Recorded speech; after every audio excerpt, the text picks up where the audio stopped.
All right, welcome back to the Big John Radio Show. And as I have promised, our production values continue to increase ever so slightly. I've got some mics and I got a mixer now, so we're doing this thing up a little bit more legit than we were in the past. I still got a lot to learn about it though. But one question some people may ask when it comes to guns is where'd they come from? Like, who came up with this? Like, who decided? Oh yeah, let's build something out of steel, and it'll be open in one end, and we'll put some kind of like stuff inside there, and then we'll light it, and it'll shoot out some ball. That's right. Really fast. They were sitting in a cave in the mountains. Yeah, let's do that. That sounds like a good idea. All right, sorry. Ladies and gentlemen, I'm trying to remain still. I got strict instructions not to move. This equipment is so sensitive. I need to sit still. I'm sitting here, left hand, left knee, right hand, right knee, and only moving my head. So if there's a decrease in the quality of this broadcast, I apologize. No, I think it's all right. All right. The mics didn't clip or anything, I don't believe, so we're good to go. Is it like a red light or something? I've got like a little thing down here where if it hits like a threshold, it shows like a red light comes up. Okay, got it. I don't see red lights, so we're cool. So it's one cool thing I can on this with this mixer that I got, which it's what's it called? It's a PV6 USB mixer. That's not a plug for them either. Yeah, no, yeah, they're not giving us anything. So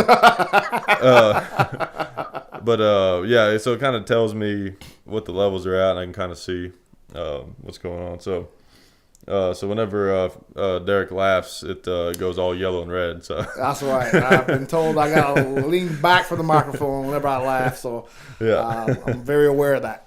Okay. Speaking of plugs, I want to go ahead and plug our sponsors that we have. We do really appreciate Federal for providing our ammo, and you guys that watch the videos, of course, you know that. That's just really been huge for us, and we just appreciate that so much. And Federal ammo, it tends to work pretty well.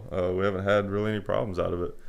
And also recently we picked up some sponsorship from Bud's Gun Shop, and they're a great outfit. The largest online, I believe they are the largest. Don't quote me on that, but they are one of the largest online retailers for guns, and they're just great. I mean, really, if you want to just see what the value of a gun is, you can just go on there and check, because I've got so many guns, and you can budsgunshop.com, and they have a location. They have one in Kentucky, and they just opened one up in Sevierville by Smoky Mountain Knife Works, and we did a meet and greet down there. It's really really nice shop.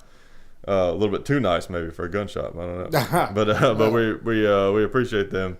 Back to what we were talking about. Where did these crazy things called guns come from?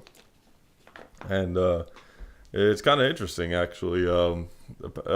We have China to thank for gunpowder. Some people say they invented it, but really they more discovered it, I would say. Discovered. Yeah. Somehow they blundered upon gunpowder, which somebody had to be screwing around with the saltpeter and the nitrate, and I don't know why you'd be doing that, but I don't know what that. But he was. It worked out. Hey, it worked out. Yeah, it did, and So I actually even heard somewhere that they the first people to discover it actually blew themselves up or something like that. I don't know if that's true or not, but it makes for an interesting story. The second guy that came upon the scene of a bunch of people body parts laying around said, "Hey, what caused this?" Wait a minute. I know he was doing this, and then I heard a loud noise, and we'll call it gunpowder. Yeah, it's like, wait a minute, what do we got here? Saltpeter, sulfur? And then they developed gunpowder. The Chinese did, and then they used it for big surprise here, fireworks. Oh yeah. And so they were using it for fireworks, and then apparently at some point someone said, "Wait a minute, we could do a little bit more than entertain ourselves with this."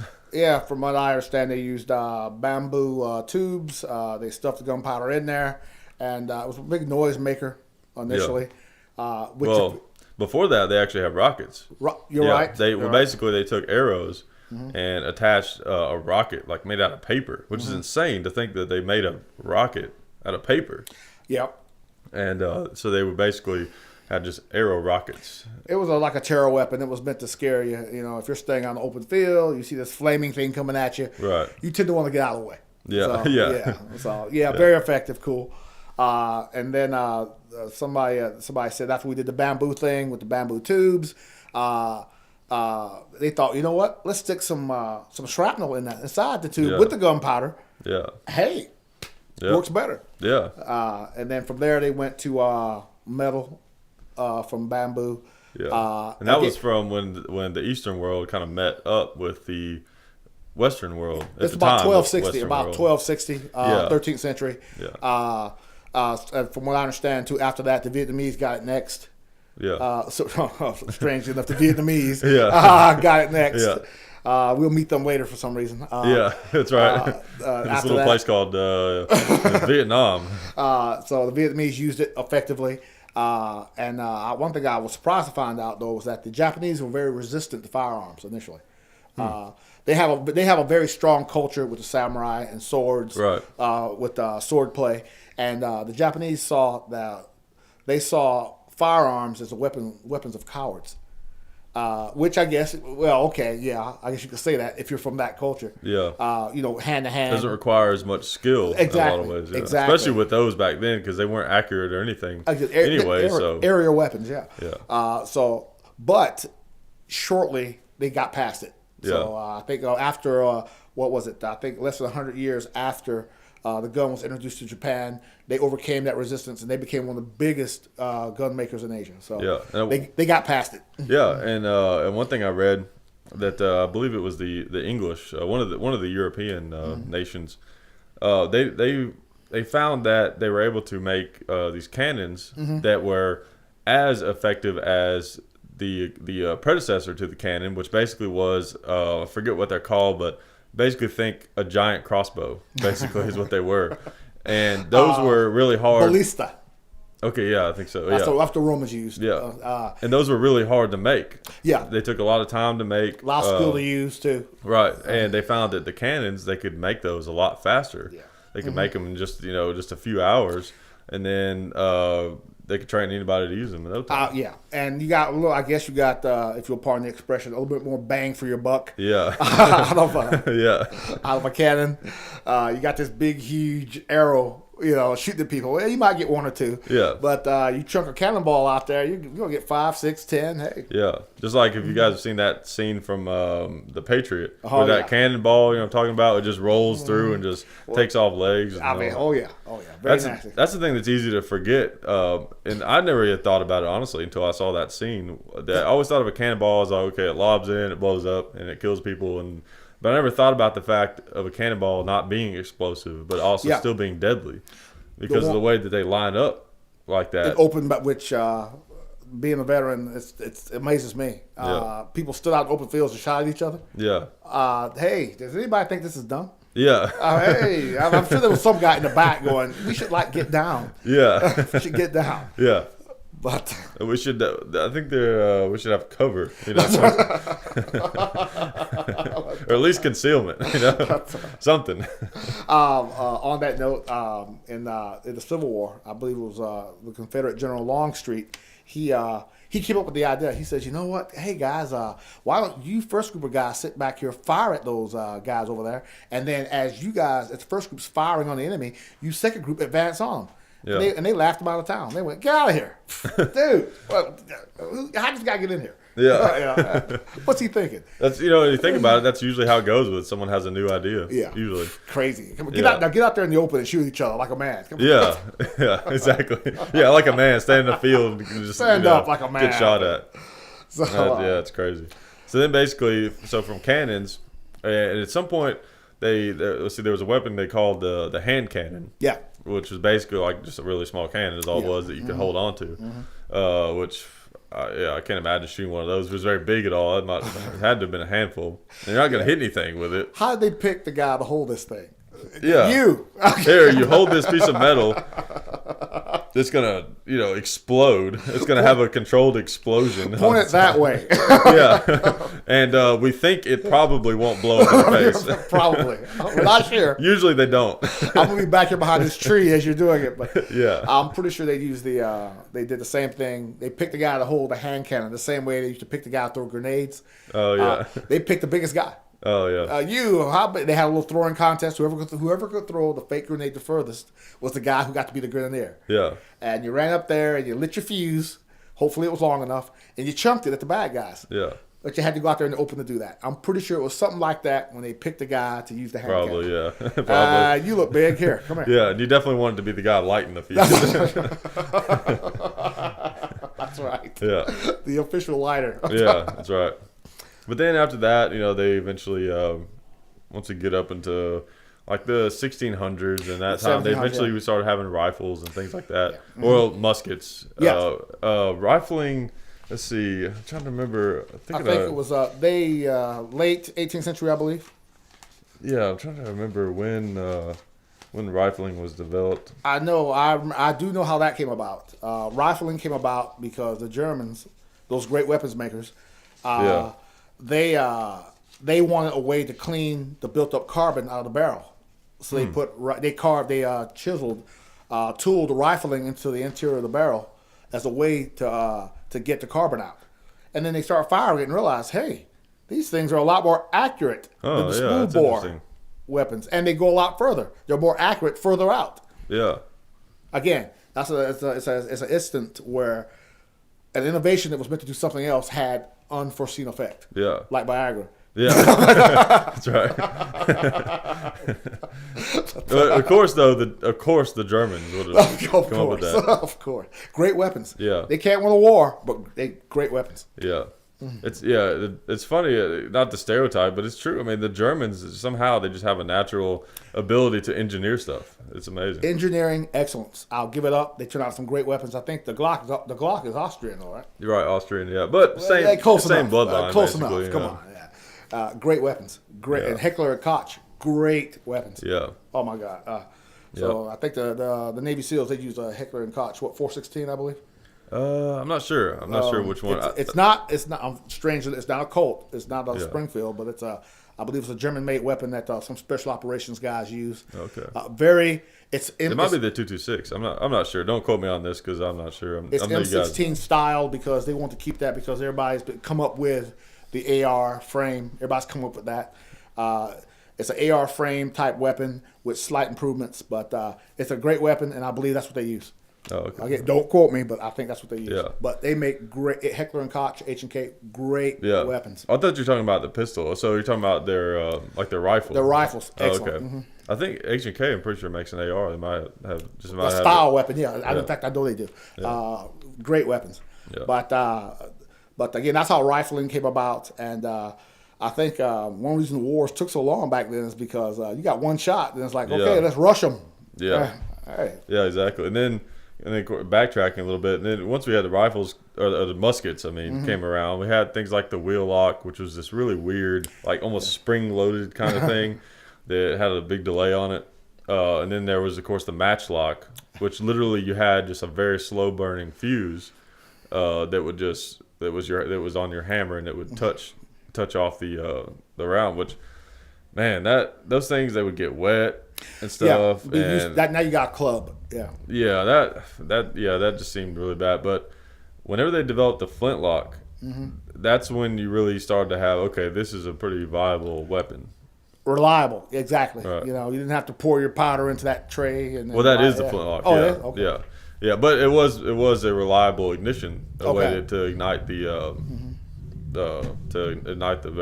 whatever you call it, the barrel. It's like I'm trying to think what to call it. Automatic. It's like, okay, you have the chamber and then the barrel. Technically it would be the chamber, I guess, but yeah. So once you had flintlock, you could pour your powder in there and you could close it up. Okay. And everything, it was more contained. You still didn't want to get it wet, of course.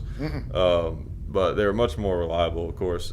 And then of course rifling comes around. Then you have a weapon that's actually really accurate, even long ranges. True.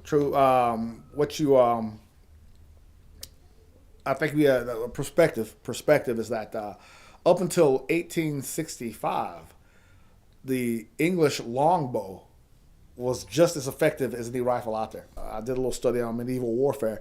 The English longbow was effective out to 500 yards. Yeah, that's insane. Anything under 200, it will go through a man. Wow. So compared with the rifles and handguns at the time, it was in a lot of ways more effective. Yeah. So it's like, hey, you want this what's the Pennsylvania long rifle or a longbow? I don't know. What are we gonna be doing? So. Yeah, that's right. The Kentucky long rifle was first called the Pennsylvania long rifle. So this was what, 6 foot long or something?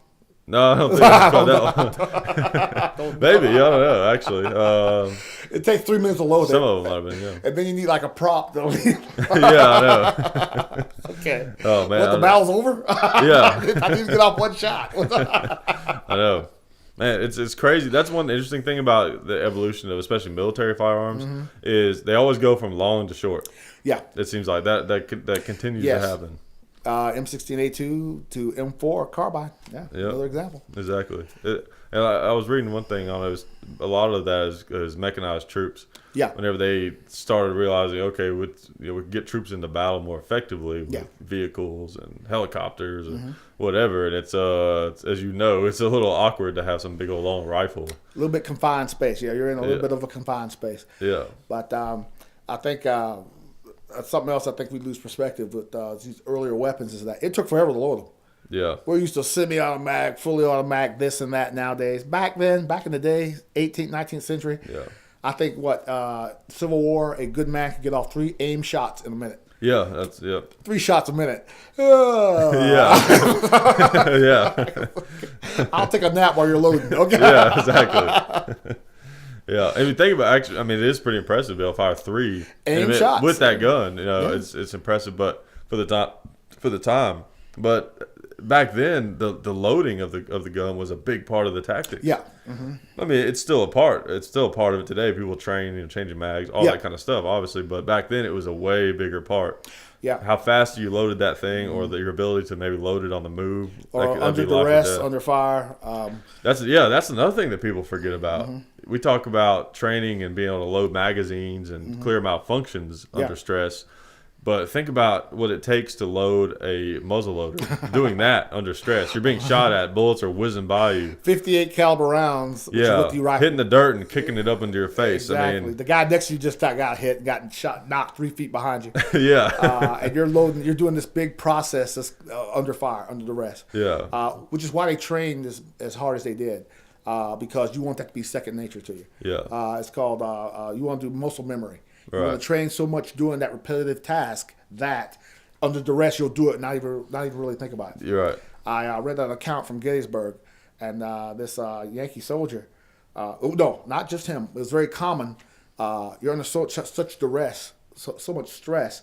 A lot of these men would load their weapon and not fire it. They go through the whole process of loading it and not fire it. They just kept loading, loading. And they would come back, if they survived, they would come back to the camp with like 8, 9, 10, 12 rounds stuffed in their barrel. Yeah, I've heard that. Isn't that crazy? Yeah. I've heard of people actually buying old Civil War rifles and when they check them, take them home and check them, they've got like 7 or 8 rounds. Stuffed in them, yeah. Well, like Dad bought one recently, and it was loaded. Yeah. It's kind of crazy. You think about buying a gun from a gun show, and it's loaded. From 150 years ago. Yeah, I mean, maybe it was, but it could have been. I mean, it's under duress. That's where training comes in, so that you can do what you have to do under duress, under great stress. Yeah. And again, back to these early weapons, the loading process was so complicated, like a wheel lock. Oh man! Imagine trying to load that thing. Okay, where's my powder? Hey, you got my powder horn? Okay. Yeah. How much do I pour in? I mean. Yeah, and then rain, of course, was a huge factor. Oh, you're right. Now the powder's damp. Man. Yeah, like that old term, keep your powder dry. That meant a lot more back in those days. That's Which is sure. What Wild Bill Hickok. He the first thing he did every morning when he got up was reload his weapons. Yep. Because if you left them overnight, it could get damp. The powder in your guns could get damp, and they would settle inside the chamber. Because you have such a narrow channel that fire has to get through. Oh yeah. So firing them, of course, cleans it out. So every morning, get up, load weapons. Sorry. Shower. I'll edit it out. You shower, shave, and then load guns. Yeah. Okay. Good idea, Wild Bill. Except for that one time when he has his back turned to the door. Yeah, that's weird, isn't it? Except for that. As impressive as he was, I mean, yeah, that's the thing. If someone really wants to get you, they can. That's the thing. Some kid got him, yeah. Yeah, and a lot of the big gunfighters, that was how they were taken down, shot in the back. Of course. Jesse James. John Wesley Harden, right? Yep. Yeah. Mm-hmm. I heard that they kept the bullet that passed through his skull like in a jar on that bar. They kept it there for like years. That's what I heard. People came from far and wide. That bullet they got Wild Bill with. Give me a shot of it. Well, that was Harden. Harden. Sorry. I got my gunfighter. They might have done. Yeah, they might have done the same thing with it. They probably did. See that bullet hole with the blood around it? Nah, that's I wonder how much that table would be worth that he was in that. Not to back to movies. That movie that what's his name? Kurt Russell. He played Wild Bill. Oh, in fact, that was the name of the movie. Wild Tombstone. Bill. No, not Tombstone. Kurt Russell played Wild Bill. Oh, okay. And I've seen that. It's been forever though. Yeah, and again, they made the classic in the last shootout before he gets shot. He has a big shootout with the bad guys, and somehow, and yes, I counted, he got 25 rounds out of 2 6-shooters. Oh man. Movie magic. Yeah. Movie magic. Yeah. And yes, I did count. Yes. Yeah. Maybe there was some type of speed relay tactic. That, he had a couple cylinders in his pocket. Yeah, he changed them out. Yeah, he went Clint Eastwood on it. Which I don't know the history on that, but maybe there was, because on the Remington 1858, it's real easy to change the cylinders out. And there may have been some guys back then who did that. I mean, it's kind of like an old school speed loader, really, if you think about it. Possibly. And from what I understand, too, a lot of these guys, back especially in the Civil War, they carried like 4, 6 pistols on. You have a bunch of rounds at first, and then you spent 2 hours reloading. Yeah. Or go to your sword. But they usually just carried more pistols. Yeah. You had to think more back then about being prepared when it came to the guns you were carrying. Exactly. Stuff like that. We're spoiled nowadays with multi high capacity magazine vests, multi round that. Back then, okay, you got 6 shots, dude. Yeah. But 5 if you're smart. Well, yeah. With ironically with the cap and balls, actually, usually they would go ahead and load 6 because most of them you can put the hammer down in between. Okay. The primers. The caps. So it's not dangerous that way. But now, of course, on the like the Colt single actions and 1868, and those you can't do that. So if you're going to carry it, you have to have you got to load 5 instead of 6. Like that scene from True Grit, Kim Darby. They're at the camp before Kim Darby gets captured by Robert Duvall, and John Wayne loads his gun, and she asks him, "Why you always leave that chamber, that one chamber empty?" And he says, "So I won't blow my foot off." Yeah. Good idea, John. Yeah. Hey, way to go, Duke. Hell yeah. Yeah. Way to go, Duke. I guarantee you they figured that trick out pretty fast. Real yeah. quick. Okay, don't fully load your gun. Yeah. Yeah. Because, I mean, that's not like the new Smith & Wessons where you got that flat hammer. I mean, it's a needle right against that primer. Oh, I mean, no way, babe. Yeah, no. Sorry, no safeties either. Sorry. That's another reason I only carry a 1911. Because 2 safeties, boys and girls.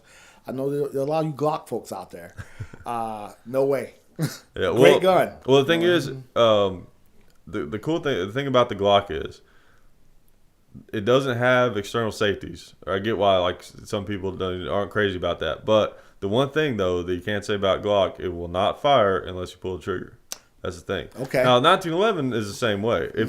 Now some of them don't have firing pin blocks. Okay. So if you didn't have any of the safeties engaged, of course the grip safety might take care of that. I'm not sure exactly the mechanics on that, but I think the grip safety might take care of that if you dropped it as far as it going off. No way. But the cool thing about a Glock though is it won't fire unless you pull the trigger. Okay. That's the thing. But now, but 1911s, I mean, you have those extra safeties and stuff, which is nice if you like that. Safety first, kids. Yeah, definitely. But these early weapons, any background as far as a modern revolver? I think there's the Patterson from 1836, I believe. Yeah, the first what you would call a modern revolver. Yeah, the Colt Patterson. Yeah, that was the first one. It had this really weird like drop down trigger. Yeah, with no trigger guard. Right, no trigger guard. But there was no trigger at all until you cocked it, and then the trigger would pop down. Oh, yeah. Okay. So it's kind of interesting. I think it was like a 5-shot or something. Yeah, like 5-shot. But Yeah. it was again for the time. It was state of the art. Yeah, State of the art. It's crazy how fast guns started improving. Once you get into like really like after the Civil War or during the Civil War, I mean, guns just started improving faster and faster and faster. That's usual. Usually during any kind of conflict, weapons technology tends to improve very quickly, very rapidly. People came out with the Colt Patterson, and then somebody else will see that and go, well, you know what? This is what I can do to make it better. Yeah. And then come up with an improvement. So. Yep. Yeah. And then cartridges, that was really one of the biggest improvements in firearms was development of the cartridge. Yeah. Metal, that changed everything. Yeah, especially that Henry rifle. I mean, oh man, it may seem archaic to us now, but go back in time and think about that, having a rifle. I mean, the thing came out in like I think 1850 something. That was like I think it was like 60s. I think it was like 1860 or something like that. I forget. I'll have to go back and watch our video on the some of this stuff. Like it's funny because I don't have a great memory for all the history kind of stuff. I know in general, but it's funny because we've done videos on so many different guns and stuff, but we've done so many that I get them confused and I forget. Whatever. But yeah, so sometime around there, around the 1860s, early 1860s. At most the guns that people had, it was just your usual muzzleloader. Yeah, one shot. Okay, I'm done. Yeah, exactly. So here comes a gun where you can fire like 12 or 13 rounds. 13 shots, lever action. Yeah. What was it? 45. It was like it was 44 Henry. Okay. Right. So it was a rimfire. Especially round. It was just for that gun. Yeah, I think that was about one of the only guns that fired it. Yeah. Okay. Yeah. I mean, it's a dead round. It's not something that people use anymore. But for the time, that was just it put you head and shoulders above everybody else. Yeah. Again, you're right. Yeah. Which I think from if I recall my Civil War history, there were like units from Indiana and Illinois equipped with Henry rifles. They were devastating to the bad guys. Oh yeah, I can imagine. Oh my God. Yeah, I was thinking of the amount of fire you can put down. You got 600-800 guys all firing lever action. Yeah. At the time, like we were earlier before we did the show, we were talking about those tanks. When the Germans first rolled out the first tanks. I mean, it would have been kind of the same. Yeah. If you were in the Civil War and you were faced with a group of guys that had Henrys. Or the Sharps carbine. Oh yeah, which is that 50 caliber 7-shot, I believe. It's actually like it's bigger than it's like a 56 caliber or something. It's big. It's a big old round. Yeah. Whoa, 56 caliber, 8 rounds, lever action. Yeah. I remember reading a quote from a Confederate veteran. It says they didn't think the Sharps was fair. Oh yeah. They said the Yankees got loaded on Sunday and fire all week. Yeah. But they said this. It might have been actually. They may have said that about the Henry, but it's still the same thing. If you ain't got one, if they got repeating rifles and you don't, you got muzzle loaders, you got a problem. Yeah. Oh man. You got a problem. Yeah. I mean that's just crazy. Again, I'm beating this same dead horse. The one reason that the United States Army did not go to repeating rifles sooner is because that some of the thinking, the people in charge of the Ordnance Department were old school. They thought, well, repeating rifles are a waste of ammunition. Yeah. Oh, yeah. Why would you need a weapon that shoots? They always say that. Have you noticed that? They always say that. Every time a gun comes out that shoots faster or better or something. Why would you need that? Oh, it's a waste of ammunition. Come on. Why would you need a weapon that shoots 12, 13 times? Come on. Once is enough for anybody. Come on. Yeah. That's crazy. At the same time, though, people are staying in open fields shooting at each other, too. So. Yeah. Oh yeah, there was something I was going to say and I couldn't remember. Well, you're saying they didn't think the Sharps was fair. Well, they said the same thing in World War I about shotguns. Yes, they said the shotgun was unfair, too devastating of a weapon. The M1919, trench gun. I guess that's what. Yeah, that was the military designation for it. Yes, it was. The Germans thought it was completely unfair. A shotgun, 12 gauge with firing slugs or double alt in a trench, a narrow. Yeah. I heard they used them too to. They shot pigeons. They shoot pigeons with them. And then I even heard that they would shoot, try to deflect grenades with them. Like when they throw grenades in the trench and stuff. There were guys back then that were so good that if the bad guy threw a grenade, the guy would see it coming, shoot the grenade with a shotgun and knock it, either explode it or shoot it back at him. Yeah. That's some shooting. It is. Yeah. That's some shooting. Yeah. And that's where the sport of clay pigeons was born. Clay pigeons. We don't know if that's true, but I think it's a good segue. Yeah. Oh yeah. Speaking of World War I, what would you say is your favorite war movie? Starting It's hard to pick one. I don't know if I'm gonna plug. Can I plug an upcoming movie? Well, you don't know. It's not your favorite. You haven't seen it though. Well, okay. Yeah, you're right. Let's don't presume. It could suck. So I won't say it. There's a war movie. I know. Favorite movie we just talked about before we did this was The Outlaw Josie Wales. Yeah. Great shooter movie. Yeah. Great shooter movie. It's sort of a war movie. I mean, it takes place around a war. Kind of, sort of, but just saw it for about the 500th time. Yeah. Clint Eastwood was great. Yeah. Great movie. As far as war movie, I got to give it up to Saving Private Ryan, that first 24 minutes. I've been to Normandy. I think every American should go. The price of freedom is in that cemetery on that hill above Omaha Beach. It makes you appreciate everything that we have here. Also, if you get on that bluff overlooking Omaha Beach, you'll look down, and you'll think to yourself, "There's no way they got up here." Yeah. There is no way they got from down there up here. So it's a lot steeper than it looks in the movie. It's not as big as what you think. It's a very narrow place. It's got big, huge block houses on each side of the beach. Yeah. And at low tide, you're going to have about a 100 or 200 yard open space of open sand. And the Germans had automatic weapons covering both ends of it and in the middle, plus artillery. Yeah. So are some of the bunkers still there? Yes, still there. Wow. And you're thinking, no way, absolutely no way that they make it up here, but they did. Wow. So that Greatest Generation was something else. My old man was one of them, and again, it's amazing. Freedom ain't free. Yeah, and that movie blew everybody away. Oh yeah. I mean, it's unbelievable. I mean, you couldn't unless you've actually been in war. There's no way to be prepared for that. You know. I mean, that was insane. I remember I was like, I can't 98. Oh yeah, so I was like 10 years old. Yeah, I think it was. Yeah. So, and normally that movie would have been like probably too violent for like my parents would have let me see. My dad, remember, he told me like he really wanted me to see it. I know a lot of younger kids went to see that movie. Yes. Even though it was probably too violent for kids, just because like. I mean, it was one of the first movies that really actually showed the graphicness. Historical value. Spielberg did a great job, and I think the realism is right there. It's as real as it can be. Yeah. I saw a couple of World War II veterans that said, no, it was worse than that, which I can't imagine. I cannot imagine it being worse than what's depicted in that movie. Yeah. But and it wasn't just. And I'm sure there were things that were way more disgusting. Than they could have shown in that movie, but at least what the movie did was it gave you an idea of what it could have been like. Only problem I think that is a valid criticism of it. You think it's just they were only there for a half hour, maybe an hour. They were off that beach and gone. No, they were pinned down on that beach for 6 hours. Yeah, that's crazy. And again, it gives us some idea what it was like. But those people are great. Yeah, I know it's just amazing. Running up that beach like that. I don't know which one would have been tougher to have to run up the beach or to get dropped behind enemy lines. Oh my God! Being a former Army paratrooper, I'm gonna drop opt toward getting dropped behind enemy lines. It's much tougher. In the words of what was it, Major Winters from the Band of Brothers. They told him that, hey, if you go up there during the Battle of the Bulge, they told him, if you go up here to this crossroads, you're going to be surrounded. He says, we're paratroopers. We're always surrounded. Yeah.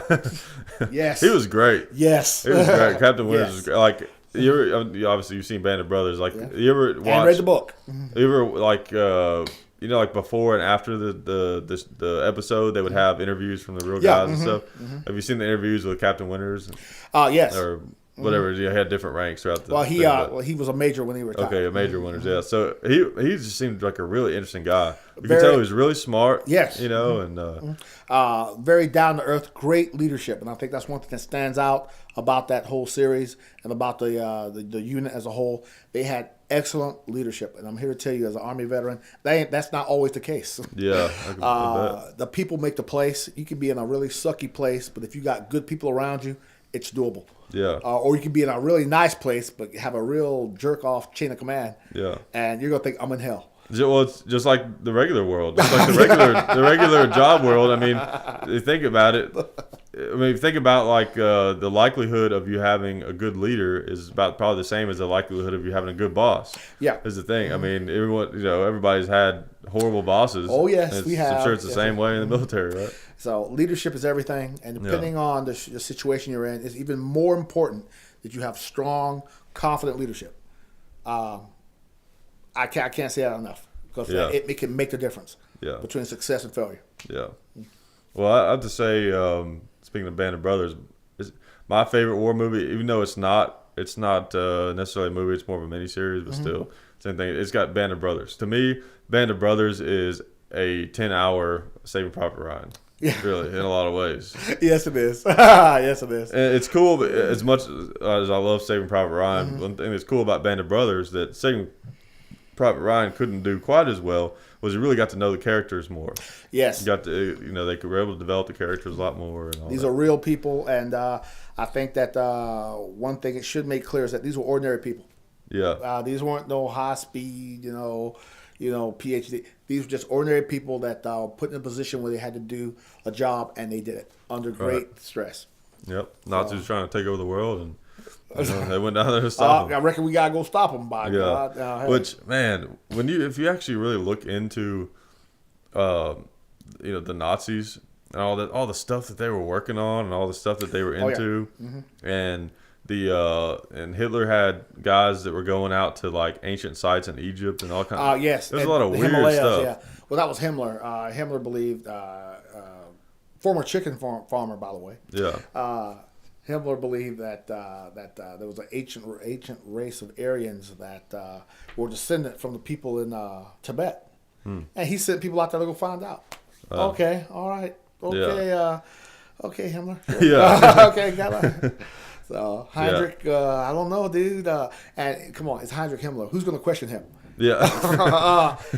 You're not going to be the guy to go, hey, Heinrich, is this a good... Hey, shut up. Yeah. Yeah, you're going to disappear. He wouldn't even say that. He just got to look at your heart, and all of a sudden you're gone. Yeah, exactly. It's crazy. I mean...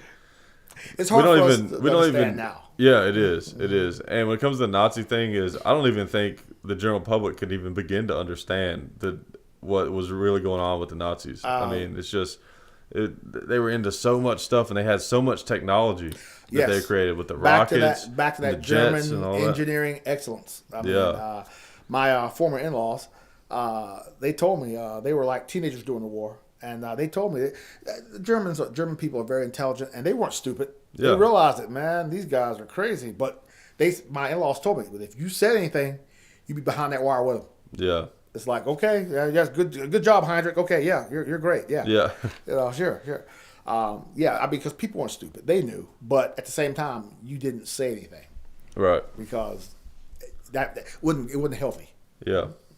So, I gotta tell this one. My old man, my father was a truck driver, 17-year-old truck driver from Chambers County, Alabama. And he was in the Army in the Battle of the Bulge during World War II, 17 years old. Yeah.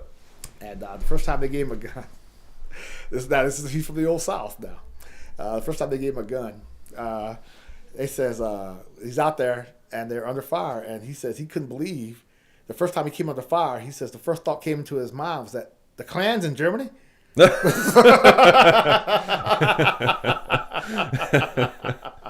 Oh man, that's hilarious. I absolutely never forgot that story. 17-year-old black guy from Alabama. Oh, man. He comes to the fire during the Battle of the Bulge, and he thought, what, the Klan? They got the Klan here? I bet he was really confused. I thought I got away from all. Oh man, it's like I go halfway across the world and still across the ocean. Oh man, that's funny. So there was a troop that they dressed similar to that, right?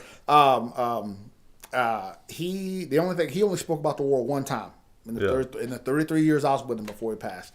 He only talked about World War II once. Yeah. He was again some kid, 17 years old from a farm in East Alabama, and he got drafted, and he became a truck driver in the segregated army, and he's driving through Belgium in December 1944. And the way he told it, the way he related it to me, is that they're going down this road, The Germans blew up the first vehicle, and the classic ambush blew up the first vehicle, blew up the last trail vehicle, and now nobody else can move. Oh yeah. And he's sitting there, and he looks. He turned, looked out the window. He turned to the left, looked out the window, and he sees the Germans breaking cover, coming across the field, firing from the hip. And he says he grabbed his M1, and he just kind of stopped after that. So and he never said anything else after that. So, Yeah. So I can imagine. I imagine that it stayed with him for years. Yeah. But he, hell of a man. 17 years old. It's crazy that in those old World War II vets, they didn't really talk about it. No, he only talked about it again once. Yeah. In 30 some odd years. So I think because obviously anyone in a situation like that, you deal with the stress and all that, and like back then, I think the way they dealt with it was just by kind of just like swallowing it and just exactly. The generation he came from, they didn't complain, they didn't whine. Yeah. You sucked it up, you drove on. Yeah. I think that I feel like it's very traumatic for him because he was from nothing. And being like 17 years old. I mean, and this man couldn't read. Yeah. So again, this was completely away from where he came from. Yeah. And I'm sure it was traumatic for him. And it had to be a shock. Oh yeah. You know, like why did all these guys want to kill us? You know? Exactly. As he again, back to the Klan story. Like what I do to him. You know? Yeah. Like, what I would do? I was like, what, they got a Klan guy here shooting at me. Yeah. He sucked it up. I'm sure. Again, I'll say it again. I'm sure he was traumatized by it. Yeah. But back then, you just sucked it up. They didn't know how to treat that stuff back then. Yeah. So, he called it shell shock. Yeah. And he says they didn't know how to treat stuff like that back then. And in fact, I remember reading an account of returning veterans from World War II. The VA used to say, well, if you just act okay, everything will be okay. Oh, well, all right, sure. Yeah. Okay, don't mind these headaches, these nightmares. Yeah. Just don't worry about it. It's at night anyway. Come on. Yeah, it seems like when it comes to dealing with shell shock or PTSD, whatever they want to call it, it's the same It's thing. the same. It seems like there's got to be they need to find some kind of happy medium between between just swallowing it and pretending like it didn't happen and the touchy feely like I'm so sad and all that. Yeah, there's got to be something in the middle to where of course I'm speaking about it. I don't have that. I've never been in combat, but it makes sense to me that one of the best ways to deal with something like that, anything really stressful or traumatic that you've been through, is to not be afraid of it. Yes. Be honest with yourself, at least yourself, if you don't want to tell anybody. Exactly. Be honest with yourself about like, okay, that did happen. Maybe I wish I hadn't have done that, or I don't feel good about it, but it's in the past. It happened. I understand it as a fact. Just move on. Embrace it. I'll say this. From personal experience, I'll say this. It's very important, I think, like you said, accept it. Right. Embrace it. This happened. There's no shame. This happened. It's part of my life. Let's learn to deal as effectively as we can with it, and let's grow from it. Let's be better by it. Right. And it's very important to do that. Now, what my old man went through with his World War II experience was, hey, just suck it up and don't say anything. Right. Stop talking about it. Which is probably why he had some of the drinking issues he had. Which is, from what I understand, back then, in the pre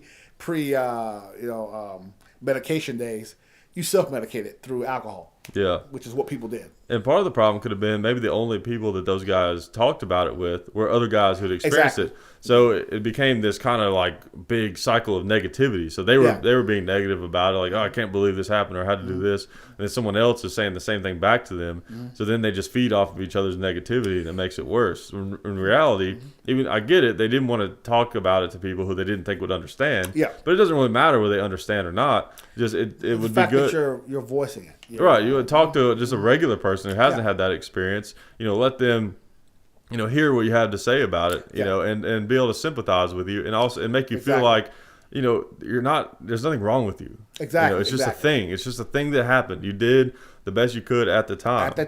Maybe it was a really horrible decision. It doesn't matter. It's in the past. You just have to move on. It doesn't make you, that doesn't become who you are. Exactly. Very important. Exactly. I agree. Very important that if you come across someone who has issues like this, the most important thing that you can do is listen.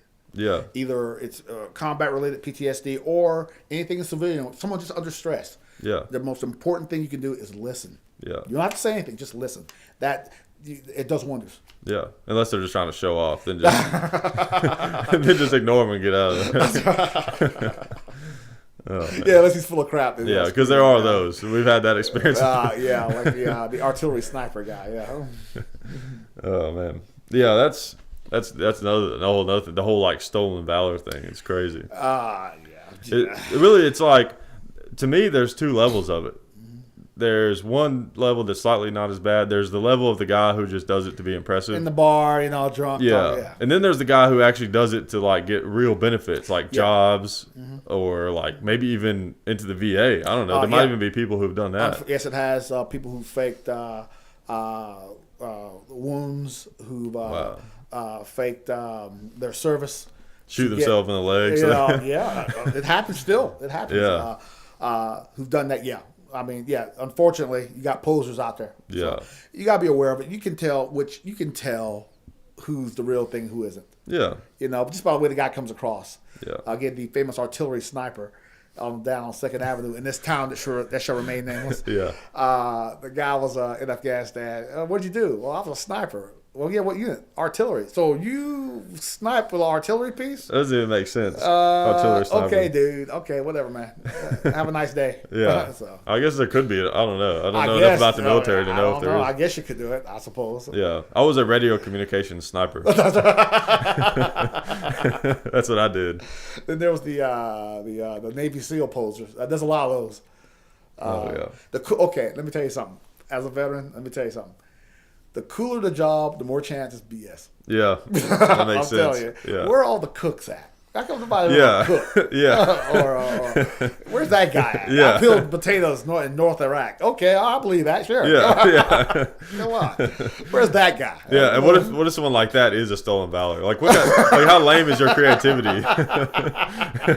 Some guy's like busted on stolen valor, because he was a cook, in the Navy, and going to the VA or something. Man, those peelings, I don't know. But again, my experience has been the cooler the story, the more chance is BS. Yeah. It's always the cool guy. Yeah, special for whatever. Yeah. Yeah, whatever. Yeah. And also, I noticed that there's this like second level where there's people who you can tell that they have been in combat, but it wasn't a lot. Yeah. And they like exaggerate Okay. really bad. Like, I remember I knew this one girl that she was in the National Guard, and she would talk about how there would be like mortars and stuff which I get, that's traumatizing. I get it. But she was telling me about how, someone like threw a basketball at the house or something and it like scared her to death. It just, to me, I mean, okay, maybe it was legit. Maybe it was totally legit. But to me, it seemed a little bit like, I want you to know that I have these deep, troubled, feelings or something. You know what I mean? It seemed like a put on. The safest thing to do, because, you never know. You never know. So the safest thing to do is go, okay, I understand. And you listen and in an understanding, attentive way and go, thank you very much. Yeah. Because you don't know. I mean, no, you don't. Yeah, you don't want to make judgments. Exactly. But you're right. There are people out there who they're like that mid-level. Like they've seen some things, but they make it sound like they're Rambo. Exaggerate. Yeah, like I was in north of Mosul and there was this polar bear that was right, dude. Okay, yeah. Like I remember I met this one dude one time, and he mentioned he was in the military. And I was asking like, "Oh, what'd you do in the military?" He's like, "I killed people for a living." Okay, dude, whatever. Immediately, already, okay, I don't believe anything you say after that. Yeah, exactly. Well, I ain't gonna lie. Do I exaggerate? Do I tell embellished tales? Yes, actually, hell yeah. Like the McKinsey werewolf. There's this huge dog. We understood in some places in Iraq they may have hyenas or a hyena-like animal. So we're coming in back to this LZ one night, and we see this canine looking whatever it was. Yeah. It definitely looked canine. Yeah. And as we got to the ground, we dismounted from the aircraft. This canine-like creature, I'm not saying what it was, took off and ran to the darkness. Well, by the time that story got done, it was 6 foot tall, yellow eyes, 6-inch fangs, claws, and it was ripping the tails off aircraft. Like the thing from the Twilight Zone, that big monster. Exactly. Yeah, exactly. Exactly. Oh no, William Shatner. No, the original Twilight Zone. Yeah. The thing ripping the engine out of the plane. Yeah. Something like exactly. Yeah. So yes, I have embellished tales. Yes, I have. Yeah.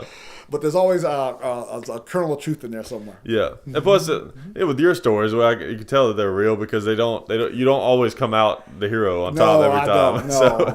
No, definitely not. Yeah, whenever every story they tell, like they come out really impressive every time. Yeah. It's like, Then Obama gave me the medal, and I went to IHOP after that. Right? Okay, dude. Whatever. Yeah, Man. yeah, exactly. Oh man. Well, yeah, we kind of got just off track, but a little bit of a tangent, but hey, it was fun. Yeah, let's see. Back to the things that we actually wrote down to talk about. But one thing we were going to talk about was prepping reasonably. Yes, definitely. Good idea. Don't go crazy. No need to build bunkers in the backyard. Yeah. Reasonable prepping is have a tank of gas in your car at all times. Right. Talk with your loved ones, family, that if something does happen, natural disaster, which is the most likely thing that's going to happen. Yeah. Hey, if you can't get back to the house for whatever reason, have a meeting place, a rally point. Let's meet there. Yeah. Don't count on your cell phones. Famous last words. I'll just call you. No. Right. Now, walkie-talkies, though, would be good. Yes. And next they time. They have insane ranges, some of them. It's crazy. I didn't give them an illegal plug. Next No. time. Okay. There's no such thing as illegal. Okay, all right. I don't know. One thing, though, that is the crucial factor when we say reasonable prepping. It's all based on your income. Yes. If you make $1 million a year, having a bunker underneath your house, that's reasonable. That's that's totally reasonable. I would do that. That's right. I would have a city under my house. That's right. You cannot have a moat with alligators. Yeah, exactly. Have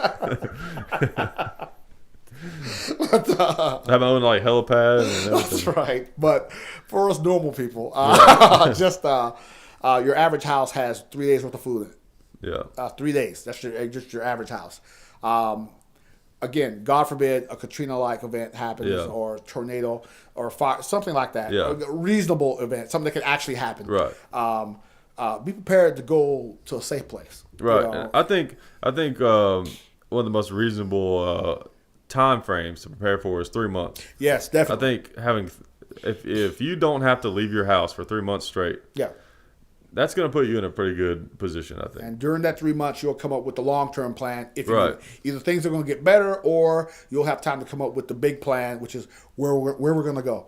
Right. Most of the disaster specialists say that if you live in any kind of city like the one we're in now, eventually, if it's a long-term type disaster like Katrina, the city's going to be too dangerous. You got to get out of there. Yeah. Like New Orleans, when that hurricane hit, it was not the place to be. You need to get out. Yeah. So you got to be thinking like that. Yeah, and then of course, that's the thing too.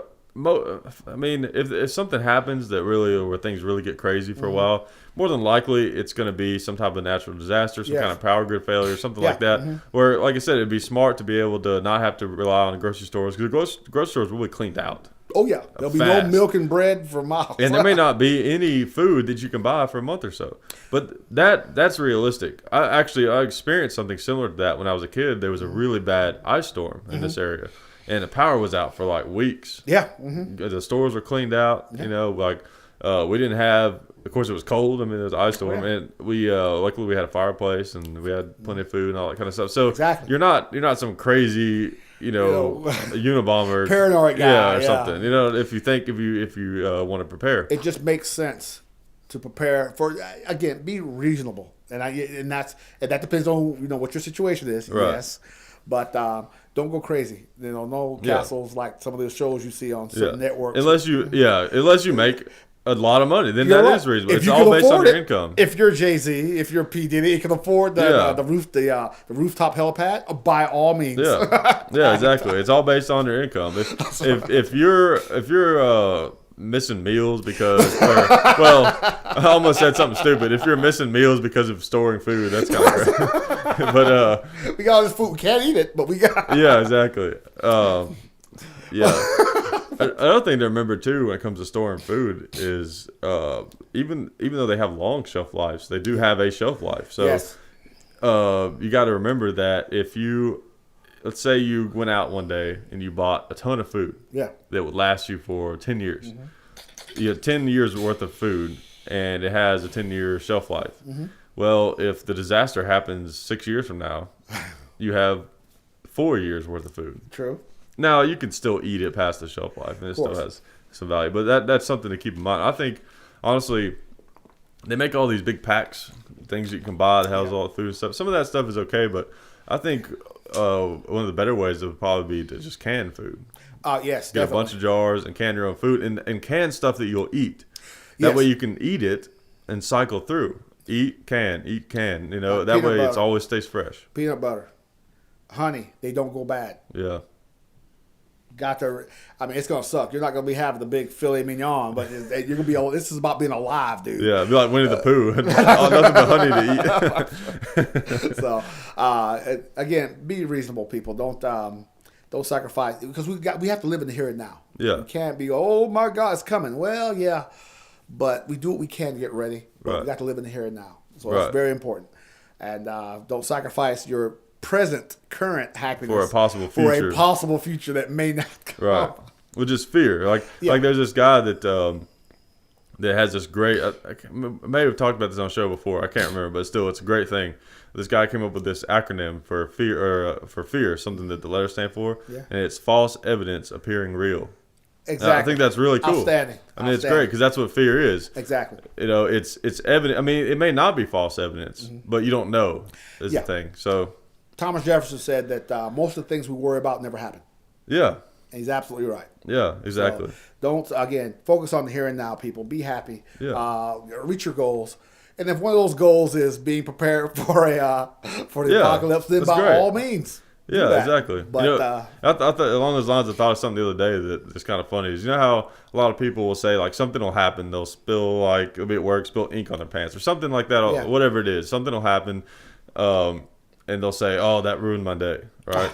Well, here's the funny thing. Usually, whatever that event was, all right, that ruined your day, that probably lasted for maybe like a minute or so, or 10 minutes, something like that. That's probably about the time period that event took place in, maybe, whether like your boss chewed you out or whatever it was. So if you go back and look at that and compare that to how much time you spent throughout that entire day, and to say that ruined your entire day, so you're telling me that your whole day was bad. No, only less than 1% of your day was bad. A couple of minutes was bad. But you made the rest of your day bad because you were worrying about something that happened that only took up about 1% or less of your day. You know, that's the thing. People also, don't realize sometimes. perspective, folks. I do emphasize perspective, proper perspective.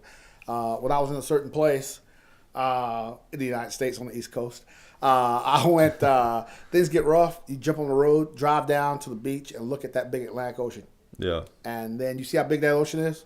Well, there's an even bigger world beyond it. Yeah. So, knowing that, why are you all upset about some BS that went on in some little jerkwater town? Whatever. You know, in the big picture, what are you worried about, man? It's cool. Let's go. Perspective. Yeah. Or just on a clear night, just look up. Yeah, exactly. That's why another am I way. upset? Look at that. Why am I upset? This is nothing. Yeah. Perspective. Yeah. Tomorrow's going to come, man. Get over it. Let's go. Yeah. Life is just about accomplishing challenges. Exactly. And don't stop holding on to stuff. Yeah. We're going off on another tangent, but I'll say it. Yeah. Learn to let go. Yeah. You got to. Yeah. Because if you don't, it's going to be a hard life, dude. Yeah. Exactly. I mean, appreciate things. Appreciate your surroundings. You know, appreciate your big TV, your nice bed, and all that. Appreciate that stuff. Right. Enjoy it. You know. But don't be reliant on it emotionally. Yeah, exactly. Don't be emotionally. You might be somewhat reliant on it. Like if that TV goes away, okay, I can't watch TV now. But don't be emotionally reliant on it. If I don't have my 52-inch, man, I just can't go on, man. Yeah. Oh, man. No cable. Oh my God. This is uncivilized. What do you mean 50? You gotta at least have a 60. Come on. You call this civilization? Yeah.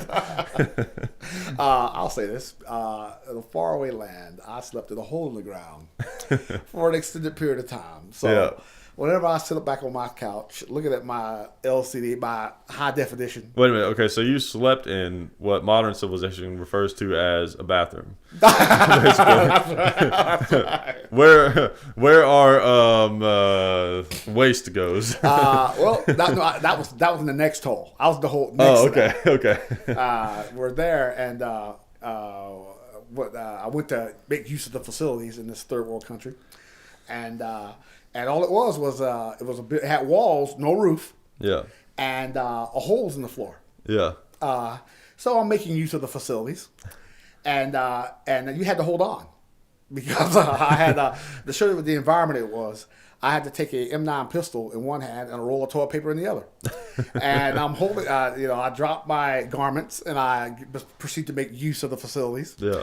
And I'm holding on to the walls as I'm squatting, and then as I'm in the process, the only thing I can describe. To this day, it's been 20 years. I can't describe. I don't know what this animal was, but imagine a otter, not a beaver, an otter, Yeah. with gray fur, peeks his head around the corner. so I'm thinking, do I got my pistol, but I would have to let go to shoot him. Yeah. But if I let go, I fall into everything that's down that hole. Yeah. So I'm like, as I'm in this dilemma. Fortunately, the animal, whatever it was, we eventually termed it. We call it a Somali beach fox. Yeah. It went away. It ran off. Yeah. Okay. Oh, okay. Good. All right. Good. And I completed my mission, and I went back to the rest of the guys. But that was after that experience. Again, flush toilets are great. Yeah. Really. They are great. Yeah. Civilization, yes. Yeah. That's for sure. But yeah, like we got off the topic there. But the main point of that though is, let's say that this house of cards does fall down and you lose all your conveniences. Well, don't look at it that way. Yeah. You appreciated them while you had them. Now you have a new challenge. That's the thing. That'd be very hard, but you'd have to adjust. You'd have to do that. If you're going to survive, okay, we live in this world now. Yesterday, there was another world. Today, it's this world. Let's get focused. Let's get positive. Let's adjust and move on with our lives. Right. Because life doesn't end. Right. If you think about it, people talk about the world is changing and all this stuff. Technically, the world changes every second. Yes. Every second. Right now, the world is different than it was when I first started talking about this. Yeah. So it changes constantly. You just have to. I mean, it changes in different time, gradually, leaps and bounds. Yeah. So just be ready for you it. have to change. Can suck. Change is scary, but change is absolutely necessary. It is. Yeah, it's part of life. Exactly, and that's why you can't be afraid of it. Yeah. You can't. Not if you're going to be effective in life. Yeah, exactly. But to make an attempt to try to get back on topic. Okay, yeah. What were we talking about again? One thing I wanted to talk about is the firearms aspect of prepping. Now, there are people out there. Now, I'm not trying to say that there is a right way or wrong way to do this. It's just my opinion. And I don't. When it comes to storing ammo, when it comes strictly to survival situations like prepping, really like 1,000 or so is probably enough. Honestly, like the thing is, you have to remember is if something goes bad and it stays bad for a really long time, you're going to have to be on the move eventually. Yes, thank you. I was going to make that point. And if you've never, there's probably a lot of people sitting around that think, oh yeah, I carry 1,000 rounds, 2,000 rounds, whatever.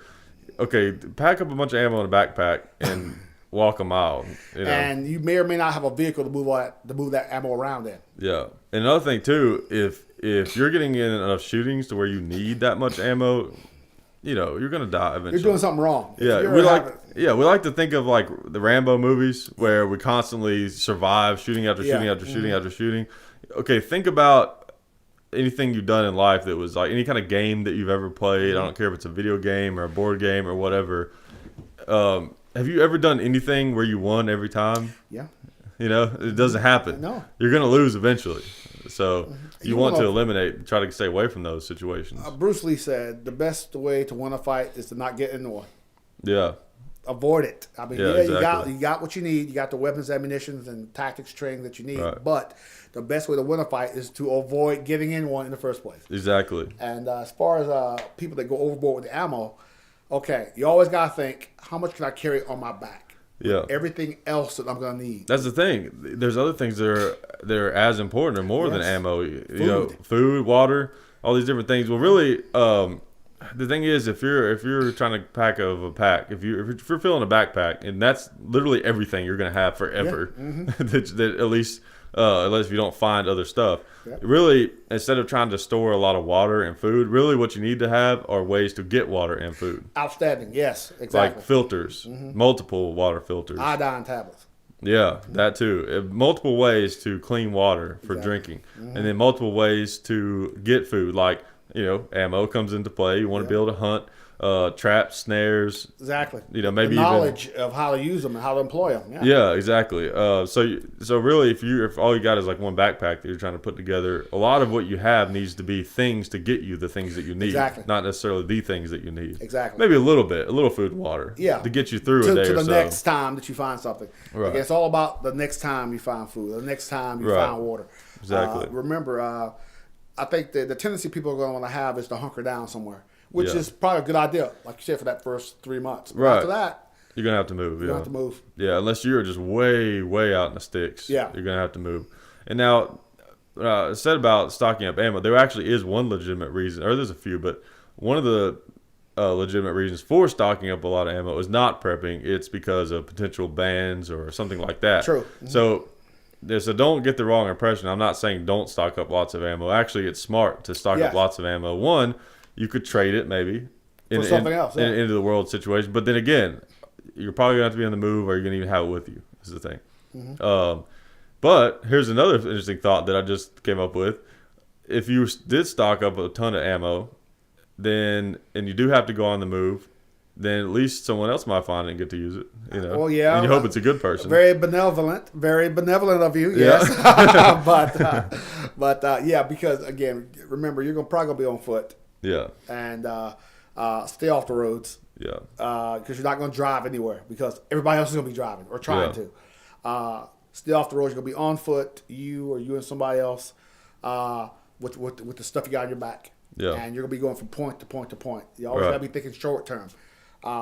That 3 months when you're hunkered down in your house, that's when you're coming up with a long term plan. Right. Exactly. We're gonna come up with this plan to get to this place so that we can settle in for long term. Yeah. It's up to you to determine what that is. Yeah. But when you're out on the road, you got to be light. And you can't count on being able to use vehicles. You Because how are you going to find gas? I mean, you might, like in The Walking Dead, of course, they always siphon gas and stuff. Oh, there's always a car full of gas out there somewhere. Yeah, exactly. Yeah, right. Eventually, though, gas is going to go bad. It's going to be basically useless. Exactly. And you can't count on that because you're not going to be the only one out there looking for it. Yeah. Also, I think, as always, the biggest threat you're going to have out there is other people. Yeah. I'll tell you something that would actually be a pretty good investment. I don't know if anyone makes one, but it's totally alcohol-fueled, like, dirt bike. Like a fairly hefty one, right? Big enough where you could actually strap a big pack onto it. Yeah. And if it's alcohol-fueled, you can see the thing about alcohol is you can make alcohol. Yep.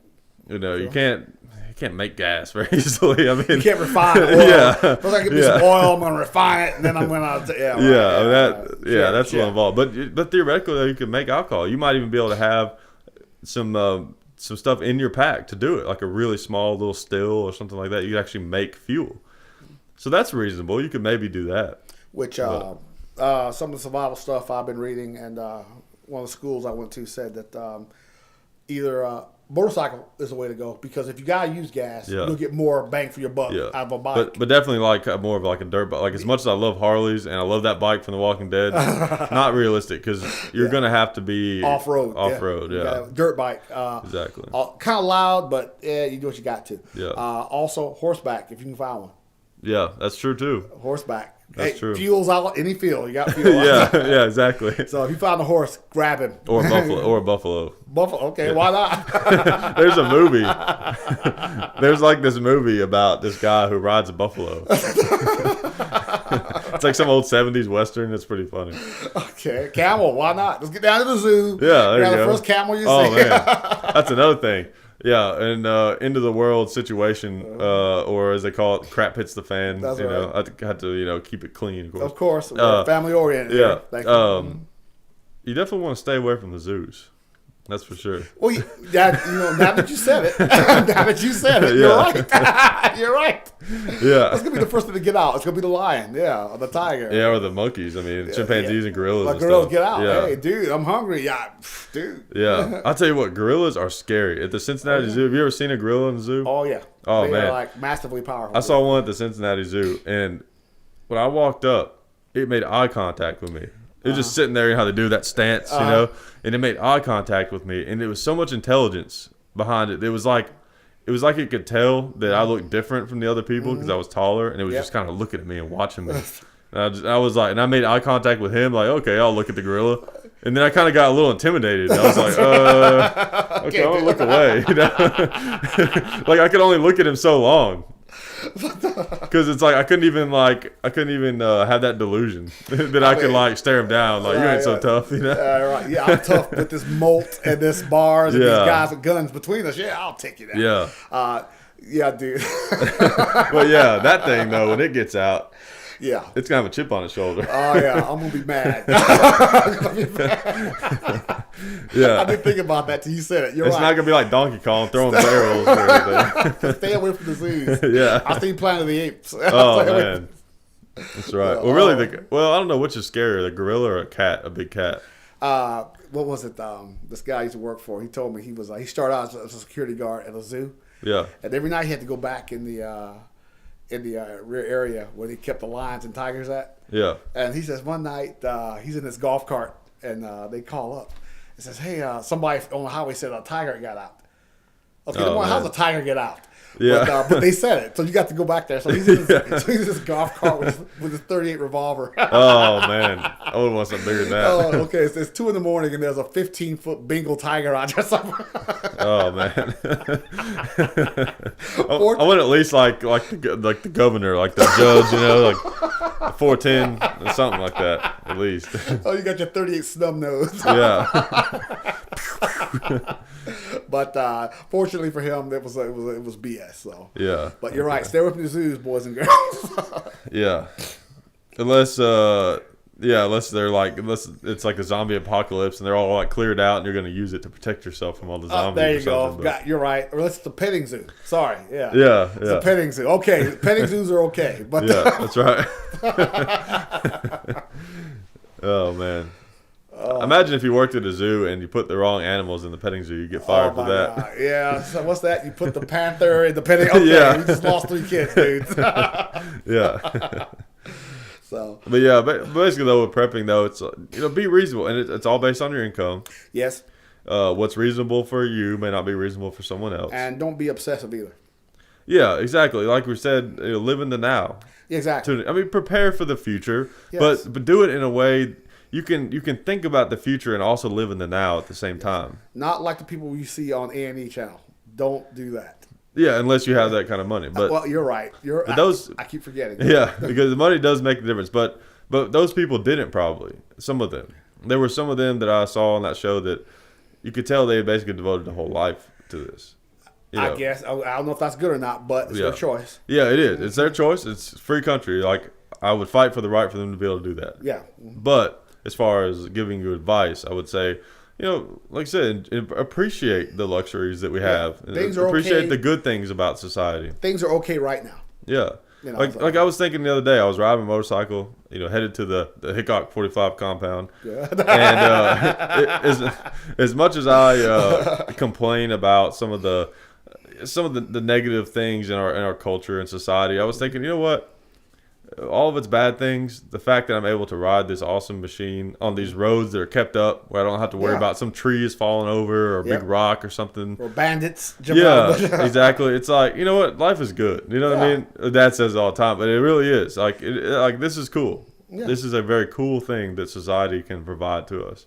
And so it's good to have a balance. Society is a good thing. It is. But also, like we said earlier, let's not be unable to let go and realize that it is a house of cards to an extent. Anything can happen. Yeah. Right. Because the thing is, society, it seems very real, but really it's just ideas, and it's kind of held up. Look at the way that guy in Washington jumped the fence and made a run at the White House. Oh yeah. What was that? When did that happen? Last week? I don't know. They heard about that. The guy had mental issues, of course. Jumped the fence in front of the White House, ran across the front lawn, got to the front door of the White House, inside, made all the way to the East Room before they took him down. Man. Originally, the Secret Service was given props for restraining themselves because they could have shot him down right there. Yeah. But he had a 3-inch buck knife on him, deadly weapon. Yeah. And now they're taking flack for how did he even get that far? And the director of the Secret Service had to resign. Wow, So- that's crazy. That seems kind of political though. I mean, the thing Yeah. is, what are you gonna do? The White House. I mean, I don't know, but I'd be willing to bet that thing is basically a fortress. You know what I mean? Like literally a fortress. They did show restraint. They could have mowed him down as soon as he cleared that fence. Yeah, I mean, they probably have security systems that we couldn't even imagine. You know. For those of us who are old, remember that guy who opened up with an AK? Yeah, At the White House? Yeah, I did. He shot into the window. And then he ran for it, and then 2 private citizens knocked him down and captured him. Yeah. I remember one guy was Texas, big hat and a suit, and he shot him a rolling block and sat on him until the police got there. That's right, by God. So yeah. It's great. It's always great when citizens can intervene, you know, stuff like that. it. Well, you know, one thing I made the point in the last radio show is, you know, sometimes like when we're fighting for our Second Amendment rights, we tend to use that as an example, which is a good thing. It's a very positive effect of everyone having guns. Yeah. But the thing that I think it's important for everyone to like be clear about is that's not why we have guns. That's right. I don't have any duty to help someone. Exactly. You know, like that's not why I have a gun. I don't have a gun to help someone. I have a gun to protect myself. Excellent. Yes. But I would love to help someone if I can, if it became opportune, yes. Yeah, I would. But that's not situation came. Yes. right. That's an extra bonus. That's an extra bonus that we can make our society safer by helping other people in need in those active shooter situations, all that stuff. That's a bonus. That's not why we have guns, but that is a bonus for sure. An example of irresponsible gun ownership is that guy in Pennsylvania that knocked off those 2 Pennsylvania state troopers. Oh yeah, I think I heard a little bit about that. There's a manhunt for him now up in PA somewhere. Yeah. Another example of some person who should not have weapons. Yeah. Not responsible, not doing the right thing. That's the kind of person who you do not want to have weapons. Yeah. And he shouldn't. Yeah, and they're going to get them anyway. They're going to get him anyway. That's the thing. Yeah. So that no. Yeah. And he claimed to be some kind of survivalist and all that. Okay. Well, some of that could be the media, because you notice the media always they love to paint people as that crazy survivalist wacko, tinfoil hat wearing, you know, kind of guy or whatever. And you're right. You're absolutely right. The media buys and sells fear. Yeah, they do. They buy and sell it. So yeah. We don't know. And most of them have probably never even worn a tinfoil hat, so they can't even talk. So I'm just tired of them always knocking my hat, and it's getting old. That's right. But I was joking the other day about I can't remember who I was talking to, but I was saying that how funny it would be, because I always like tinfoil hat is always the thing that they use, right, for the most extreme example of like a conspiracy theorist. Of course. How funny would it be if you like put on a tinfoil hat and you're like, I understand now. Believe me, they don't want. Hey, Tim. Okay, you know what? If that's all it took, a tinfoil hat to keep the brainwaves out. Dude, we should go out and start making them right now. Yeah, get the Reynolds wrap out. Yeah, it'd be like the They Live glasses. That's right. That's right. Great movie, by the way, folks. Yeah, They Live. Roddy Piper. Great movie. Yeah, it is. That is a great movie. Oh man. Well, one thing. Back to the gun issue. Remember that whole thing that happened where the ATF was supposedly, what the ATF was doing was, I'm not saying that it's true or not. This is what they said they were doing. The ATF was selling guns to the Mexicans, the cartels, cartels, to try to figure out like where the guns were flowing and all this kind of stuff. And of course, there's a lot of conspiracy theories around that. Also, it's a money making thing for them. Yeah, that's true. But here's the thing. Possibly, though. yes. Right. Here's the thing, though. One of the big misconceptions that you always hear out of lots of different institutions is that drugs come from Mexico into the United States, and the guns go from the United States into Mexico. Now, the drug thing, there are drugs, of course, that come across the border, but that's not what I'm talking about. The guns. They say the guns are being purchased in gun shops on the border and being taken to Mexico. Like, that is insane. If you know anything about the black market and how it works, like, the idea of that is laughable. You mean to tell me that people in Mexico have to buy guns at retail prices from gun shops, and that they would go through all the trouble of getting someone who was an American citizen and didn't have a felony to buy these guns legitimately, and then they were gonna, because the only reason they'd be buying them is they could make more money on them in Mexico. That's just insane. Guns on the street are like cheap. They're super cheap. Like. And you know from your work in law enforcement, an average handgun on the street goes for anywhere between like $50 and $100 for your typical handgun. Just something, you know, a throwaway gun. Right. It's probably stolen, you know, but you can get Glock, Beretta, doesn't matter what it is. Depends on what you got the money for. Yeah, $50, $100. Yeah. All right. That's about what a handgun goes for. If you want like an AK, fully automatic, something like that, you're looking at about $250, $300. Oh, yeah. That's about what it goes for on the black market. Exactly. So it's just insane to think that, oh yeah, so they're going to pay $700 for an AK and a gun shop, and then go through all the trouble of buying it, and then trying to convert it to full auto, and then come on, that's just crazy. And at least I've heard that a lot of the illegal like fully auto AKs that hit the streets, they come from South America anyways. Yeah. So they have access to guns. Yeah. You know, they can get all the guns they want from South cheaper America. here. Right. Yeah, way cheaper, way cheaper. So that's just insane. That's just crazy. I mean, I hate when I hear that. I mean, it's the penalties are stiffer. If they're smarter, because you get caught with a gun in Mexico, that's you're done. Except for the fact that the gangs are as powerful as the government. Yeah. That's the difference. And also, I had whenever I was in school for criminal justice, I had a professor that told me that that the thing about Mexico is they have if you get arrested for something, they have a list, literally like a list of crimes, and then a price next to them. Oh yeah. Tijuana. Oh yeah. Hey, your car's missing. What happened to my car? It's missing. All of a sudden, there's a cop right there. Hey, my car. Yeah. What, this was your car here? Yeah. Well, okay, here's an address. You go here, talk to this guy, and we'll see about your car. Well, if you know where it is, why don't you go get it? Talk to this guy, talk to him, and he'll get your car for you. Yeah. Okay. Oh, I see now. All right. Okay. Okay. Got I see what's going on. Okay. Like that horrible situation right now with that Marine that's in jail down there. See, here's in the reality, probably how this goes is, if you have guns in Mexico, right? You get pulled over, you get arrested, whatever. Well, if you don't have any money, then you sit in jail to rot, basically, for whenever they feel like letting you out. But if you have money, here you go. All right, have a nice day. Unfortunately, you're right. You do not want to be caught in Mexico with a weapon. Unless you have a lot of money. At least you have a lot of money. You're right. Exactly. Yeah. If you're a non-Mexican, it's against Mexican law for a non-Mexican citizen to have a weapon in Mexico. But like you said, if you happen to have one, if you got the cash, you'll walk. Yeah.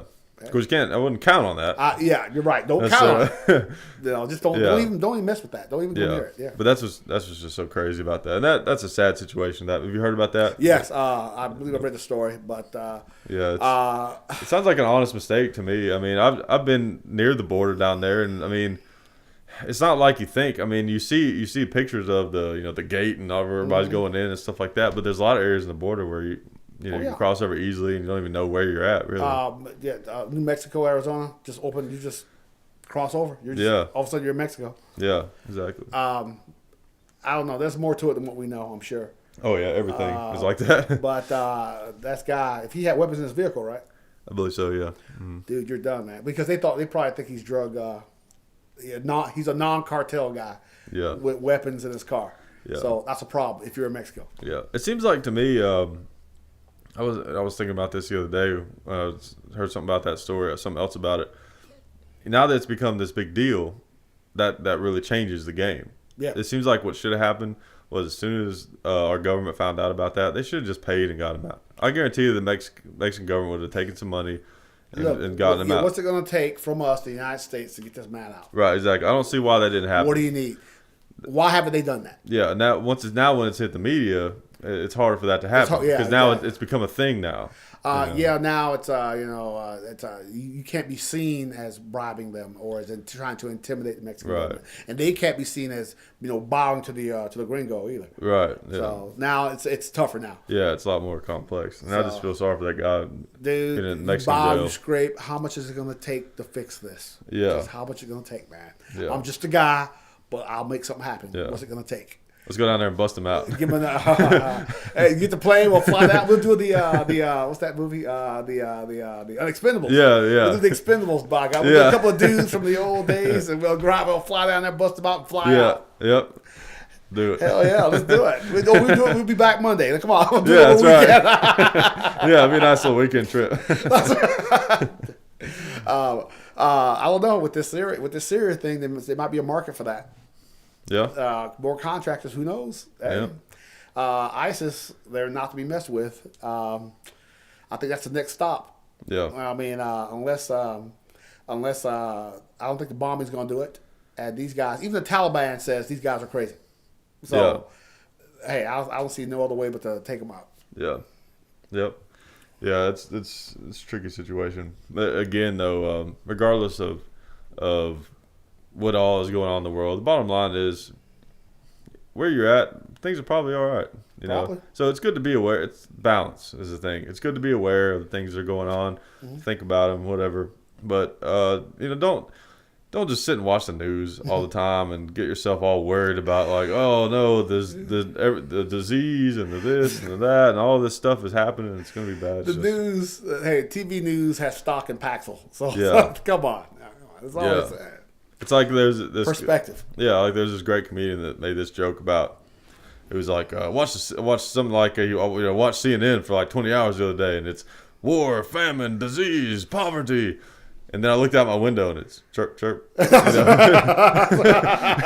It's like, where is all this? You know? That's right. Where's this happening? It's like the dog's playing in the backyard and there's some kids over there. And, exactly. Everything looks fine. You know? I mean, yeah, you're right. Exactly. I mean, you hear all this and you're like, well, things are pretty good around here. I mean, dude. Exactly. You know. Yeah. And of course, you know, you have to be somewhat concerned about things because it's something, it won't be fine, you know, and you want to be prepared. Like, yeah, obviously I get that, but still put it in perspective. You mean like Ebola? Yeah. I mean, I don't know. There's always some new killer thing. That's the thing. Okay. Well, yeah. Eating your hamburger. What? Ebola now? Okay, got it. Ebola. Check. Got it. First the cows are mad, and then I should eat the hamburger. What's next? You know? It's a virus. Just like there's no cure for it. They treat the symptoms. When they deal as a medic, they treat the symptoms, and then we'll see what happens. We're gonna hope for the best. Just like a cold, the rhinovirus. There's no cure for the cold either. But nobody getting all upset about that. Yeah. I don't know. There's always something for us to worry about. I was like, oh my God. They escorted the guy's family under police armed escort. Who's going to mess with these people? Yeah. I don't know. It's crazy. But, you know, one thing we definitely be thankful for is things like guns. The fact that we have guns. Oh, God. One thing I thought about, people say, you know, like, you know, shooting a gun, it's a stress relief, you know, and all that kind of stuff. Some people. It is. I mean, it is. Well, here's the thing is, to me, like, if I take an AK or something and shoot up a bunch of 2-liters or, you know, or some old metal tank or something like that, not like a tank, but like a, you know what I'm saying? Like a water tank, yeah, something like that. A tank would be pretty fun to shoot. It would be cool, actually. Watching this bounce off, Yeah, but, so it's a lot of fun, but it's not necessarily the act of doing that is the stress relief for me. Mm-hmm. It's the fact that I can do that relieves my stress. Relaxing, yeah. It's like knowing that I could do something that fun. Mm-hmm. Like that. That's nice, you know. Oh yeah, it's recreation. Yeah. Yeah, you know, it's a chance to it's something you enjoy doing. That's what makes it relaxing because you enjoy doing it. Yeah. So and that's one of the things that I'm big on is the fun aspect of shooting. Yes. There's plenty of people out there to tell you everything you need to know about the training side. Yeah. Which, training, obviously, you're committing things to muscle memory so that under stress you can do that. Obviously, I get it. But shooting is also fun. And I think people should enjoy it. Exactly. And just leave it at that. It's fun to do, man. Yeah. It's recreation. I'm relaxing. I enjoy taking my pistols out, firing, getting good with it. Yeah. But I'm not training in shoot houses and stuff. Yeah, which would be cool. Yeah, but I'm not doing that. Yeah, but, I mean, I'd like to get into competition at some point. Oh yeah, it'd be fun. I've seen that shooting around barriers and through tubes and things. It takes skill. Yeah. And it's great to train, Yeah. But I'm not dreaming at night. Well, if I hold my thumb this way, and I'm not doing that. Yeah. Then now it's stressful. Yeah, if exactly. You're always thinking about it, it's stressful now. Right. Yeah. You don't do it for that. So Right. It's not fun anymore now. Yeah. You can train and have fun. That's Exactly. the thing. Like back thousands of years ago, I know kids. They grew up sword fighting and do all that with wooden swords. So they did it for fun, and then eventually it became something that could maybe save came their in life. handy. Yeah. Like shooting an arrow. Yeah, exactly. And it's funny because you still see there's still remnants of that even in society now. Like I know when I was a kid, at least I always got in trouble for throwing rocks all the time. Oh yeah. It's like for some reason there's some innate natural tendency for you to experiment with weapons. I don't know why, but there just is. Yeah, exactly. The world I came from when I was a kid, I cannot remember a birthday or Christmas did not go by when they didn't give me some kind of weapon. Yeah. And I remember I was like 10 years old. Like, here's your rifle. There you go. Here's a box of ammunition. Go ahead, boy. Yeah. And it never entered their mind or mine to go shoot at somebody. Yeah. Never. It never even occurred to me to do that. Yeah. Now, if you were a pigeon or a squirrel or something, you were done. Yeah. But that's by God, that's just target practice. Yeah. But as far as endangering someone else, it never entered my mind. So it was fun. Yeah. So and that's what you just said. It touched on what part of the problem is with these shootings, these big shootings that have happened. Is once they first started happening, that became a thing. Yeah. Because then people are aware of that, and the people out there that have a few screws loose, they are aware that is something that they can do to get some type of maybe just sick, weird, desired result. People that do that feel like they're punishing society. For their problem. Oh, so you're having a bad day. Now it's my problem. Yeah. Yeah, that's good. Let's sit down. Let's talk about it, dude. Put the guns away. Yeah, Dude, exactly. hey. It's like an intensely sick and extreme amount of culture rejection, basically. What's that guy in Texas in '66 that was up on the tower? Whitman. The guy is he the guy that had the brain tumor or something? Yeah. Whitman. The reason I brought that up is that the world's so different because from now till then, because besides the police taking shots at this guy, private citizens were going to their trucks, pulling out their deer rifles and shooting at this guy. Yeah, I saw the footage from '66, and this guy's hunkered down. And you got average Joe out there with a deer rifle, blasting away at this guy. Yeah, by God, Texas. I would do that in a heartbeat. By God, Texas. And then when the police went up there to get him, it was a deputy and a civilian guy. Yeah. Just some guy off the street. All right, let's go get him, Joe. Yeah. Yeah. It's a different world. I mean, there's a lot of situations where you're in a store, it's being robbed. It's as much as you'd like to help, it's probably better if you don't. Yes. But in a situation like that, where some guy's trying to kill as many people as he can, I'm gonna be a lot less worried about what happens to me, honestly. Yeah. Mm-hmm. Because it's okay, here I am. I happen to have a gun, and look at all these people that could possibly be killed. I can't just stand by and let this happen. Exactly. And that's what those people in Austin, Texas were thinking at the same. This guy's shooting people. We got to stop him. Yeah. Exactly. And I think that's responsible citizenship. Yeah. That's civics. That's doing the right thing. And at the time, nobody even questioned that. Yeah. But now we'll be like, what? You pulled out your gun and started shooting at him? Yes. And just think if so many more people, and of course the other side likes to think that it's just crazy to think, what do you mean more guns, less crime? But, I mean, if people...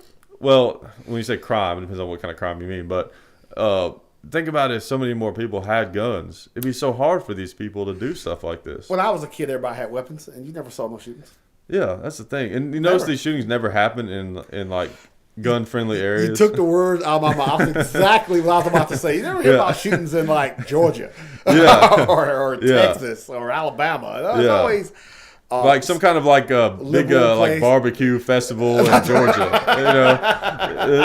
or a biker rally or something. You never see about shootings there. They don't happen there. Yeah, exactly. Somewhere where there's a lot of good crossover. I'm not going to mention the kind of places where supposedly there are more shootings, but places that are really pro-gun.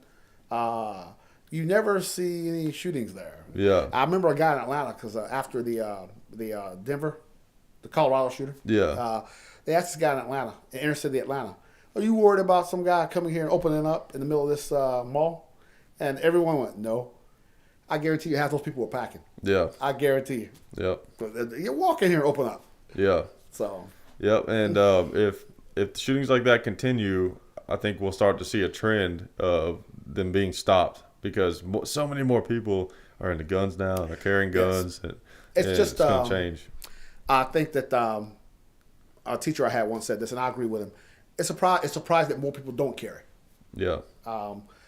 Florida has the highest carry permit levels of any state in the union. Yeah, I think they might have been the first. If Yeah. not the first, they were one of the first to And, actually have it. Yeah. I think, and then you have to be careful. And I think what that does is it causes people to hesitate. Anybody that even considers doing something stupid like this will hesitate because you don't know who's carrying Exactly. and who's not. Yeah, the best way to understand it is try to put yourself in a criminal mind. Okay, think, all right, I'm going to rob this bank. And then start thinking about the logistics of it. Okay, so we need to figure out, okay, where the safe is at. We're going to be able to get into it. Like, who's there? Security guard. And then one thing that has to be a factor is, like, controlling the people in there. And if they have guns, just think if you walk into a bank with a shotgun out, this is a robbery. And that's old school, yeah.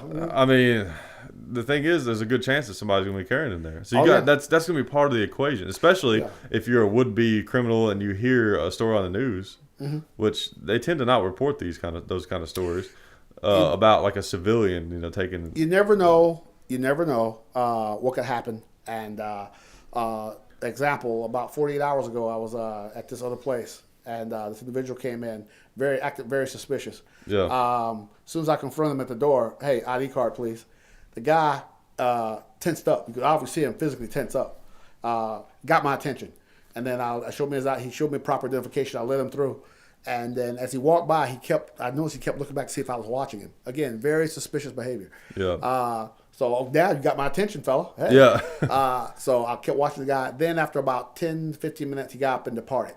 I don't know, but I think that a lot of incidents can be avoided by just being aware, being alert. Yeah, definitely. And they see someone that's law enforcement or someone that's in certain positions is paying attention, is alert, is on their toes.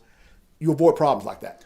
Yeah, because someone who walks into a crowded area to shoot a bunch of people, they're probably going to seem a little different than the other people. Yes, like this guy did. And I think if you get that guy with the high creepy factor, you get that guy that gets your attention, that's not being rude. Pay attention. Right. Pay attention to that. Yeah. And you avoid problems by looking for them. Yeah. So, again, I'm about responsible gun ownership. And if, because these guys that do stupid stuff like that, they're going to go after soft targets. Yeah. They're going to go to places where they know that, nobody else is going to be armed, but real kumbaya type places. It's going to be safe for me to pull out a gun and start shooting people. Yeah, exactly. Yeah. Right. Yeah, I know. Right. It's crazy. All right. Well, I guess this concludes our radio show, and appreciate Derick for coming back on and talking to you guys. And as I've been saying, we'll get the podcast up and running soon. Now that I've got all this equipment now, I should be able to start creating it as a podcast. And the name is going to change. I'm still working on that. I got one that I'll maybe use, but I'm not sure yet. So look for that. I'll update you on that if that happens. And appreciate you guys for listening, and we'll talk to you next time.